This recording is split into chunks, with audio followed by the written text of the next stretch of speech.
अस्सलाम वालेकुम, मैं हूँ नदा करीम और आप देख रहे हैं क्योंकि सिंध में एक ऐसी जमात की हुकूमत है जो मरकज़ में अपोजिशन में है और जहाँ तक मरकज़ के हलीफ MQM की बात है तो वो सिंध में अपोजिशन में है। सिंध की पॉलिटिक्स के बारे में कुछ जानने की कोशिश करेंगे। एक छोटी सी ब्रेक के बाद हमारे साथ रहिएगा।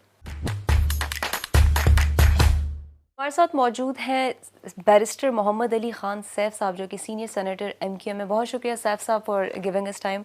अगर सिंध की बात की जाए तो उस वक्त उसका क्या मंजरनामा है? आपको क्या लगता है कौन सी हुकूमत या कौन सी पार्टी है जो आपको मजबूत नज़र आती है इस वक्त? देखिए इस वक्त 2018 का जो इलेक्शन हुआ था जुलाई 2018 में, उसके तहत तो अगर देखा जाए तो पीपल्स पार्टी का मैंडेट है, मेजॉरिटी सीटें उनके पास हैं सिंध असेंबली में।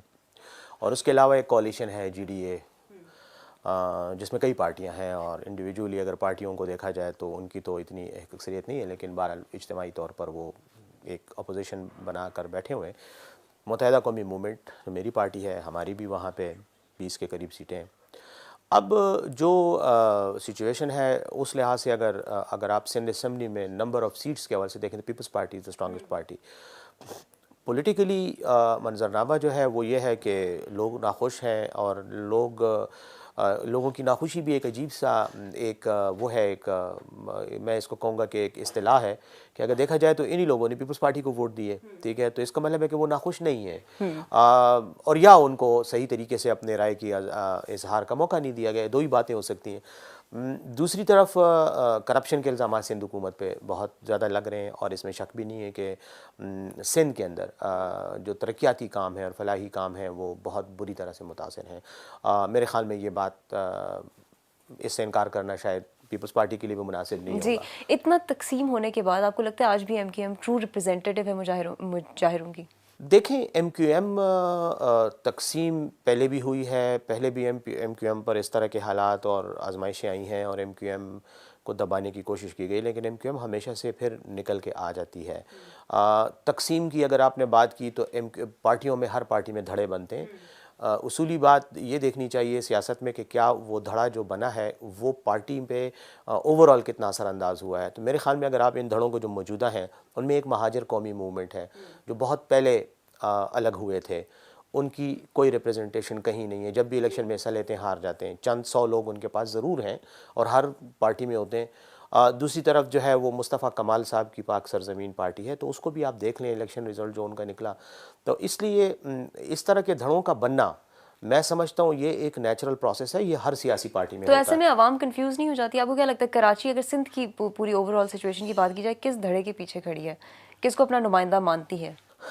देखें, मैं जो बात करूंगा ज़ाहिर है कि मैं अपनी पार्टी के पर्सपेक्टिव पे करूंगा, लेकिन मैं ये ज़ाती तौर पर समझता हूँ और मेरी पार्टी का ये मौक़िफ़ है कि सिंध का जो अर्बन सिंध है, जो हैदराबाद और कराची के शहर हैं, इनमें मुत्तहिदा कौमी मूवमेंट एक मज़बूत पार्टी है, अवाम हमारे साथ है और हम ये तस्लीम करने के लिए बिल्कुल तैयार नहीं हैं कि जो मौजूदा मैंडेट 2018 के इलेक्शन में बाकी पार्टियों को दिया गया, हमारी सीटें जो उन्होंने जीती हैं, हम ये समझते हैं कि ये मसनूई और फेक सीटें हैं, फेक इलेक्शन रिजल्ट्स बनाए गए जिनके नतीजे में तो इसके लिए MQM क्या कर रही है फिर? MQM क्या कर सकती है? MQM एहतजाज ही कर सकती है, सियासी पार्टी जैसी सारी पार्टियां कर रही हैं। जहां फेक इलेक्शन के ज़रिए बाकी कैंडिडेट्स को हराया गया पूरे मुल्क में, तो हम यही कर सकते हैं कि एहतजाज करें, इलेक्शन ट्रिब्यूनल में जाएं। लेकिन पाकिस्तान का जो इंसाफ का निज़ाम है वो इतना स्लो है कि इलेक्शन ट्रिब्यूनल अगर फैसला करने बैठेगा भी तो शायद 15 साल गुजर चुके होंगे, तो फ़ायदा कोई नहीं होगा।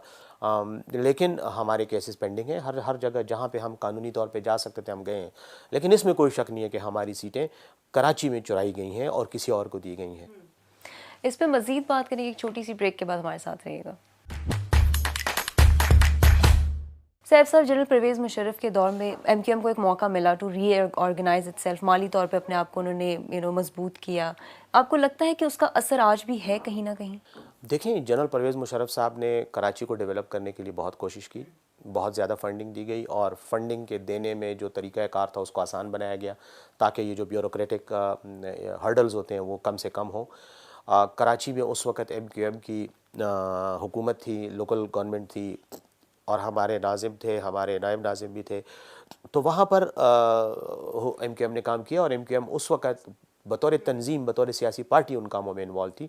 किसी एक शख्स की वो नहीं थी उसमें कि कोई नाज़िम या मेयर जो है वही काम कर रहा था, बाकी कोई नहीं कर रहे थे, पूरी पार्टी उसके साथ इन्वॉल्व थी और वहाँ काम हुए।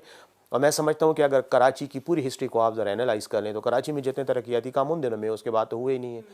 दूसरी बात, MQM को उसका क्या फ़ायदा होता है? MQM को उसका फ़ायदा यकीनी तौर पर आवाम में एक हमारी एक से है, हमारी सपोर्ट थी। ये और बात है कि बाज़ औक़ात रियासत के साथ आपके इख्तिलाफ़ात पैदा हो जाते हैं, रियासत आपकी रॉन्ग साइड पे चली जाती है, फिर आपके हवाले से ऐसी पॉलिसीज़ बनाई जाती हैं कि जिनके ज़रिए आपको कमज़ोर कर दिया जाता है। तो वो MQM के साथ भी हुआ। आप काफ़ी क्लोज भी रहे जनरल मुशर्रफ साहब के साथ, आपको लगता है वो आपने वो MQM के लिए ही किया जो क्लोजनेस आपकी थी? MQM के साथ उनकी अंडरस्टैंडिंग थी और उसकी एक वजह थी। MQM के बारे में मैं समझता हूँ MQM शायद पाकिस्तान की उन बदकिस्मत पार्टियों में से है कि जो शायद बहुत अच्छा करना भी चाहें तो उन पे शक किया जाता है कि ये शायद अलहदगी, और ये पाकिस्तान की हिस्ट्री है ही ऐसी कि जितनी भी कौमियत वाली पार्टियां हैं, चाहे वो MQM हो, चाहे वो ANP हो, चाहे बलूचिस्तान की पार्टियां हो, उनके बारे में एक राय यही है कि शायद ये एंटी स्टेट पार्टीज़ हैं, जबकि हकीकत ऐसी नहीं है। लेकिन बाहर सूरत जनरल परवेज़ मुशर्रफ साहब उस वक़्त उनका एक बाकायदा प्लान था कि वो उन तमाम पार्टियों को कौमी धारे में लाना चाह रहे थे, और MQM के साथ चूँकि वो ख़ुद भी उर्दू स्पीकिंग थे, कराची के रहने वाले थे, इनके साथ उनकी अंडरस्टैंडिंग जब बनी तो वो सपोर्ट इसीलिए कर रहे थे कि MQM बजाय कि इसको कॉर्नर किया जाए और ये मुखालिफ सरगर्मियों में इन्वॉल्व हो, इनको इन्वॉल्व किया जाए और इंगेज किया जाए। और मेरे ख़्याल में उस वक़्त जब तक जनरल मुशर्रफ रहे, MQM अब आपको लगता है वो सक्सेसफुल था मेरे ख्याल में वो उस वक्त और उसका सक्सेसफुल असर आज कितना है? देखिए MQM नज़र अब नहीं आज आती अब इतनी। नहीं, देखिए ये तो नहीं कहा जा सकता कि नज़र नहीं आती। मैं MQM का सेनेटर हूँ, मैं यहाँ बैठा हूँ, और जब 2013 के इलेक्शन हुए थे तो हमारी 51 सीटें थीं, और फौरी तौर पर 2018 में हमारी 20 हो गई, और हमारी सीटें हमसे ऐसे लोगों ने लीं कि मुझे यकीन है कि अगर आप उनकी बेगमात को भी कहें कि ज़रा कुरान पे हाथ रख के कहें कि आपने अपने खावन को वोट दिया, तो शायद उन्होंने ना दिया हो। ऐसे लोग जीत कर आ गए। तो उनके बारे में अब मैं क्या कहूँ? मैं यही कह सकता हूँ, मैं कोई ऐसी बात नहीं करना चाहता, लेकिन मैं यही कह सकता हूँ कि उनको इलेक्शन जितवाया गया।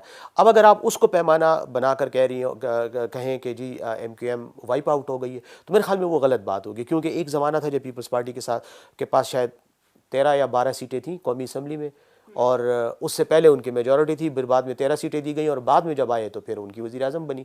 तो पाकिस्तान की इंतखाबी तारीख़ कोई इतनी ट्रांसपेरेंट तारीख़ नहीं है, कोई शफाफ तारीख़ नहीं है। इसमें मैनिपुलेशन होती है, मैनिपुलेशन मुख्तलिफ़ तरीक़ों से होती है। इसलिए जो रिज़ल्ट इंतखाबात का आता है उसके बारे में ये कहना कि ये 100% आवाम की राय है, मेरे ख्याल में वो थोड़ा सा क्वान्टिफाई और क्वालिफाई करना चाहिए उसको। और एक बात और मैं बता रहा हूँ, आज तहरीक इंसाफ की हुकूमत है, आप आज जाकर बाहर लोगों से पूछें तो मेरे ख़्याल में जितने लोग शायद हुकूमत पर एतराज़ करने वाले होंगे, सपोर्ट करने वाले शायद कम होते चले जा रहे हैं बड़ी तेज़ी से। अब अगर ये कहा जाए कि हर जगह तहरीक इंसाफ वाकई वोटों से जीती है, तो फिर आज वो हल्के ओपन करा दें, पता चल जाएगा। जी, MQM भी हलीफ है PTI हुकूमत की, क्या वो तब्दीली करेगी सिंध में इस पोजीशन में रह के? जानते हैं एक ब्रेक के बाद। सैफ साहब, जो सिंध में एक तब्दीली का शोर है, बड़ी विज़िट हो रहे हैं वहाँ पे, और क्योंकि आप हलीफ हैं हुकूमत वक्त के मरकज़ में, क्या प्लान क्या है आपका आगे? देखें जी, इस वक्त तो मैं ख़ुद किसी भी एक आम पॉलिटिकल वर्कर की हैसियत से जब मामलात को देखता हूँ तो मैं कोई मुतमईन नहीं हूँ। जिस तरह के बयानात आ रहे हैं कि सिंध की हुकूमत को तब्दील कर दिया जाएगा, ये कर दिया जाएगा, कल भी वज़ीर इत्तलाआत का कोई एक बयान चल रहा था, मेरे ख़्याल में ये बयानात इम्मेच्योर किस्म के बयानात हैं। मैं इनको प्रीमेच्योर नहीं कहूँगा, मैं इनको इम्मेच्योर कहूँगा। इनके लिए शायद ज़हनी तौर पर बलूगत की ज़रूरत है अभी पॉलिटिकली। वजह यह है कि आप देखें, या तो आपने कोई गैर कानूनी तरीका करना है, आपने सिंध के वज़ीर आला को किसी तरह से ज़बरदस्ती हटाना है, वो तो अलग बात है। अगर आपके पास कोई तरीका है तो वो आपके पास होगा, हमें नहीं पता। लेकिन बज़ाहिर तो नज़र यही आ रहा है कि सिंध में पीपल्स पार्टी की मेजॉरिटी है, और आप चाहे कुछ भी कर लें इन हालात में जो मौजूदा हैं, आपके अपने हालात जो हैं उनमें आप शायद ही पीपल्स पार्टी के लोगों को इतनी बड़ी तादाद में तोड़ सकें। क्योंकि तोड़ने के लिए, वज़ीर आला को हटाने के लिए या हुकूमत को तब्दील करने के लिए आपको मेजॉरिटी वोट चाहिए ना, कि वो उसके खिलाफ जाए, नो कॉन्फिडेंस। तो वो नो कॉन्फिडेंस आप कैसे करेंगे? क्योंकि आपके पास जो लोग हैं वो सब मिलाकर भी तादाद लेकिन आप भी मुतमईन नहीं है हुकूमत वक्त की कारकर्दगी से? नहीं, हुकूमत की कारकर्दगी से तो ज़ाहिर है कोई भी मुतमईन नहीं है। मैं पहले ही कह दिया कि सिंध में कोई काम नहीं हो रहा, करप्शन के इल्ज़ामात भी हैं, सब कुछ है। लेकिन बात यह कि इनको आपने हटाना कैसे है?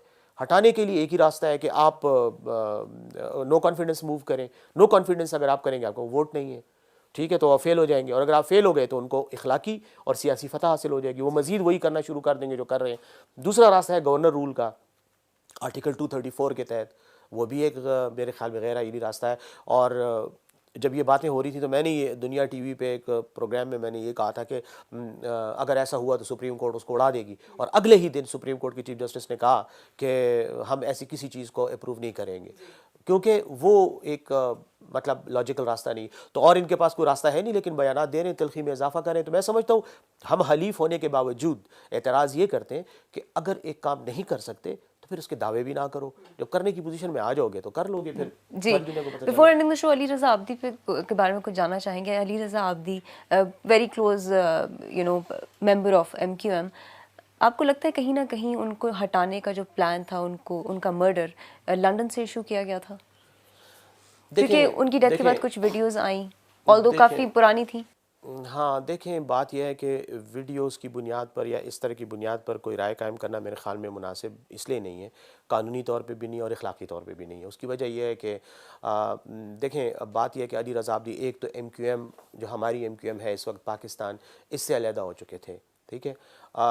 उनके बारे में जनरल तासुर ये भी था कि शायद MQM के सर्कल्स में ये एक राय थी कि शायद वो लंदन के लिए एक सॉफ्ट कॉर्नर रखते हैं अपने दिल में।